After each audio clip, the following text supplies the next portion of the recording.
Welcome back, everybody. Today I'm going to teach you how to edit your header in Elementor. If you're looking to customize the top section of your website to better reflect your brand or improve navigation, this quick guide will walk you through the process step by step. Let's jump right in. First, you'll need to access your WordPress website dashboard, open your browser, and head to your site's login page.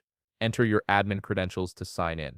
This gives you access to all the tools and features you need to customize your site, including Elementor's powerful header editing capabilities. Once you're logged into the dashboard, direct your attention to the left sidebar menu. Here, you'll find a variety of options for managing your website. Look for the section labeled Templates and hover over it. From the drop-down menu that appears, click on Theme Builder. This is the central hub where Elementor allows you to create and modify global site elements like headers, footers, and other template parts that appear across multiple pages. Now, here's an important point to be aware of.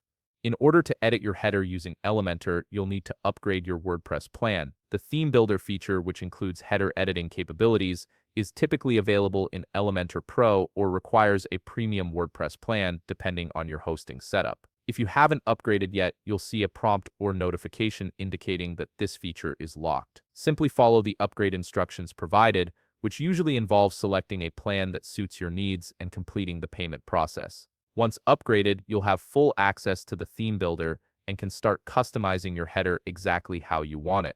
After upgrading, you'll be able to click on the header section within the Theme Builder, choose a template or create a new one from scratch, and use Elementor's drag and drop editor to modify every aspect of your header design, from logos and menus to colors and layouts.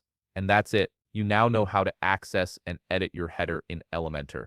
If you found this video helpful, please leave a like, subscribe, and see you in the next video.